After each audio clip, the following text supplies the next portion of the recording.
Frères et sœurs, vous avez entendu ce que dit saint Paul, « Voici le temps favorable ». Peut-être que certains d'entre vous se disent que les temps ne sont guère favorables. Les complications de la crise sanitaire, tout ce que ces changements impliquent dans nos vies, cela ne rend pas ce que nous avons à vivre particulièrement facile. Peut-on parler d'un temps favorable? Eh bien oui, justement, avec saint Paul et avec le Seigneur, nous le pouvons. Parce que dans ces circonstances difficiles, le carême que nous avons à vivre prend un surcroît de force et de sens. Le carême nous est donné pour que nous allions comme Jésus au désert.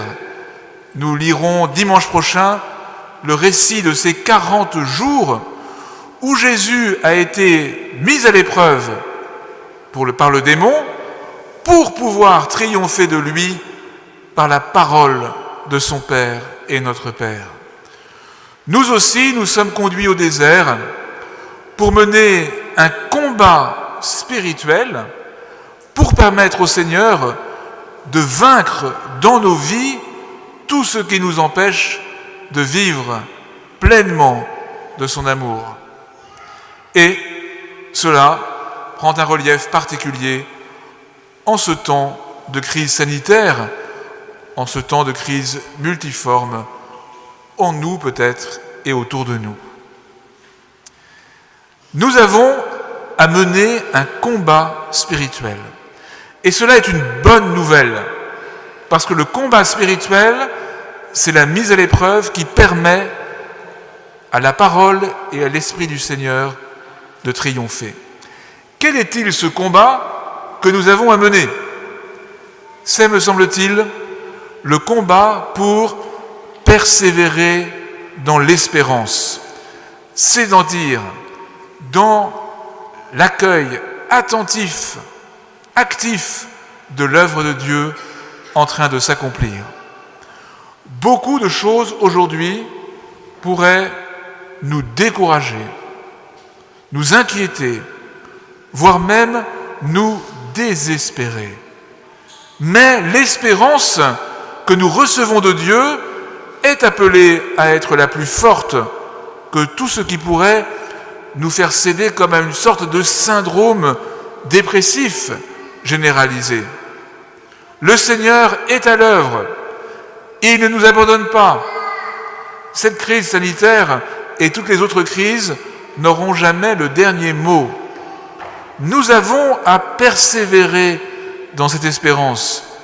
Ce n'est pas facile, c'est un combat à mener, c'est le combat du carême qui commence aujourd'hui. Le combat que nous avons à mener, c'est le combat de l'espérance persévérante. Quelles sont les armes à notre disposition pour mener ce combat?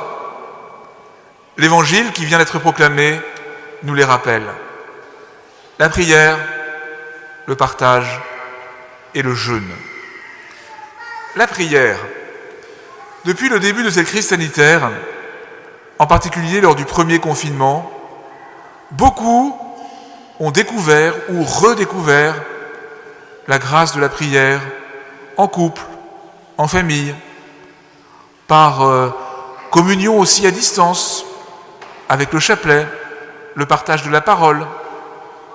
Peut-être que le semi-déconfinement dans lequel nous sommes nous a fait oublier les bienfaits de ces grâces de prière des débuts de la crise sanitaire.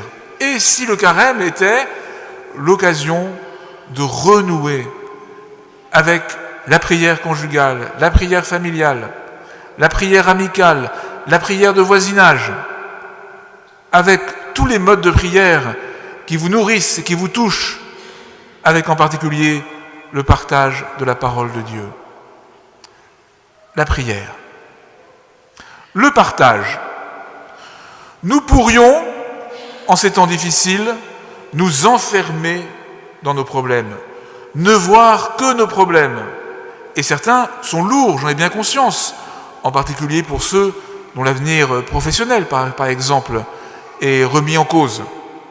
Mais le Seigneur ne cesse de venir ouvrir les horizons de nos cœurs.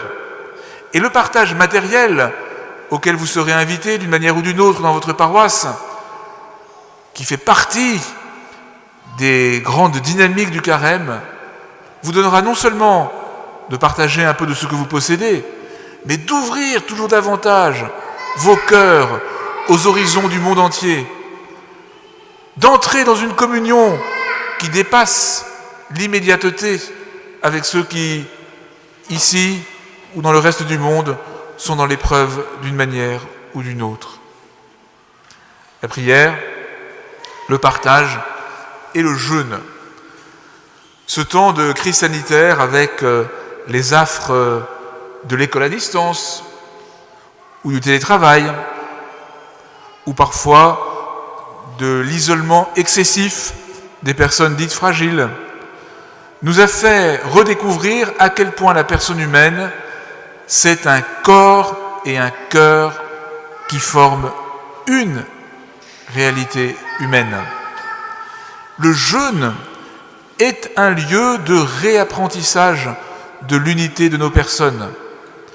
L'ouverture du cœur est soutenue par l'effort du corps, et l'effort du corps est stimulé par l'ouverture spirituelle du cœur. Alors que nous passons beaucoup de temps devant des écrans qui finissent par nous fatiguer, par nous réduire à 2 dimensions sur l'image d'un ordinateur, le jeûne va nous aider à reprendre possession de nos personnes, corps et cœur. Frères et sœurs, nous avons à mener le combat de l'espérance persévérante avec les armes de la prière, du partage et du jeûne.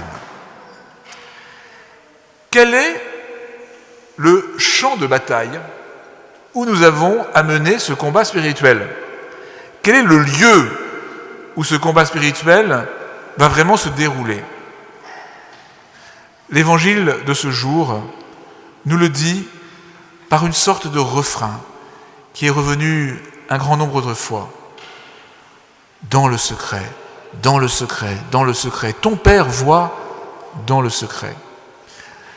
C'est le secret de chacun de nos cœurs qui est le lieu du combat spirituel que nous avons à mener.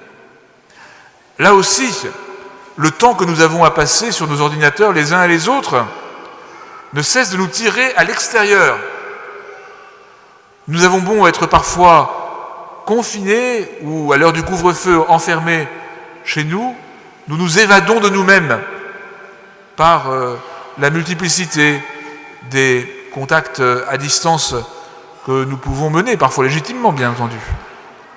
Eh bien, nous avons à revenir d'abord et fondamentalement à notre cœur, à ce lieu intime où se prennent les grandes décisions de nos vies, où nos intentions se construisent, où nous pouvons aussi rencontrer Dieu et nous rencontrer les uns les autres en profondeur.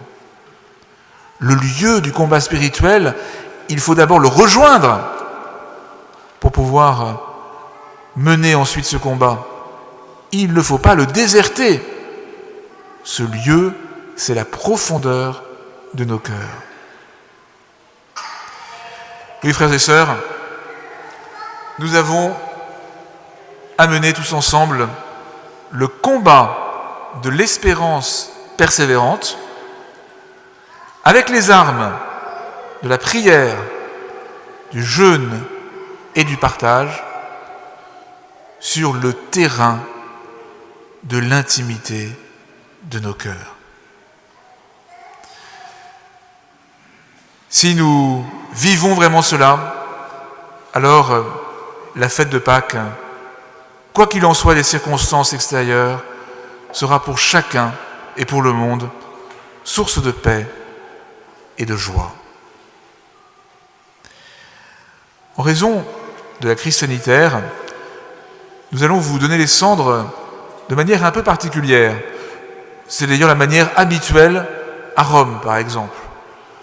Au lieu, comme vous en avez l'habitude, d'avoir une croix de cendre faite par le pouce du prêtre ou du diacre sur votre front, nous ferons glisser un peu de cendre sur le sommet de votre tête, tout en disant à chacun l'invitation « Convertissez-vous et croyez à la bonne nouvelle », parce que le Seigneur s'adresse d'une manière personnelle à chacun. En réalité, la manière romaine d'appliquer les cendres a quelque chose de plus évocateur encore que la manière, si j'ose dire, française ou habituelle. Nous sommes couverts de cendres, nous sommes pris dans ce signe de conversion pour pouvoir être flamme vivante dans la nuit de Pâques par notre foi renouvelée dans la mort et la résurrection du Christ.